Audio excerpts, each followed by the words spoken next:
Hello everybody, this is Tim here again, here another review, this time for the show Ironheart. I wanted to catch up on these MCU shows, and this is the show that I left off on that I was at. I've been watching them in a specific order that they came out in. Now, as far as Ironheart goes, I don't know shit about this character, really, except from what I've seen in Black Panther 2, which I barely remember that movie. I own it. I own pretty much all the MCU movies, except for like the newest 3. And this character they gave her own show is a limited... it's a short show in the sense that it only has 6 episodes, but at the same time, it does start to drag because there's not really enough story here to justify like 6, feels like half-hour episodes. I binged this show all in one night. As far as it goes or whatever in terms of this show, I'd give it a 2.5 out of 4. I thought it was decent. I didn't like it, didn't hate it. I'm just kind of in the middle on it. I don't mind it. It's just one of those shows that's just kind of there. Would I watch it again? No, not unless I was having like a massive MCU marathon with a friend or something. But in terms of like my opinions on the MCU, I feel like they have just like, they've stretched themselves too thin. I think part of the reason most of these like shows and stuff they're not really good. I think part of the reason is because they just don't have enough people for like quality control, and Kevin Feige just can't watch everything because there's too much shit just happening. They're like, you get a show, you get a special, you get a show, you get a special. They're just tossing it out like candy to everybody.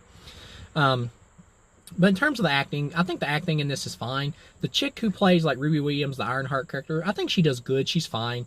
I have no problems with the actress. Did she need a show? Not really. I think you could have easily just done this as just like a special. It did not need to be even 6 episodes. This easily could have just been like a special for Disney Plus. Her best friend and her sorry about that. I had a cough going on.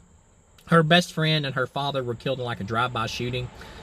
And they don't really ever show it. I think part of that's probably because this was on Disney Plus or is on Disney Plus, so you get like that ratings block thing going on and all that. They don't want to be too graphic, but I think that's kind of a mistake.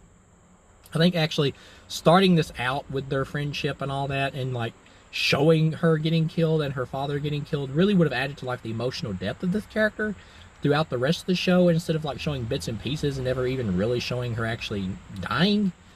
The bad guy's this dude who like wears a cloak, which gives him the power of invisibility, and he can also like bend bullets that he shoots. He's definitely a D-list character. I don't know if this character's from the comics. Maybe he's based off some like, or inspired by like some random character from the comics. But overall, yeah, he's pretty lame. I think the actor does okay though in terms of what he's going and what they're giving him and what he's going for, especially for like a D-list character. The rest of the cast, the person who plays like her best friend or female best friend who gets killed, she comes back as like an AI program, kind of like Jarvis to Tony Stark, if you remember Jarvis. I think the actress does good. She's enjoyable enough.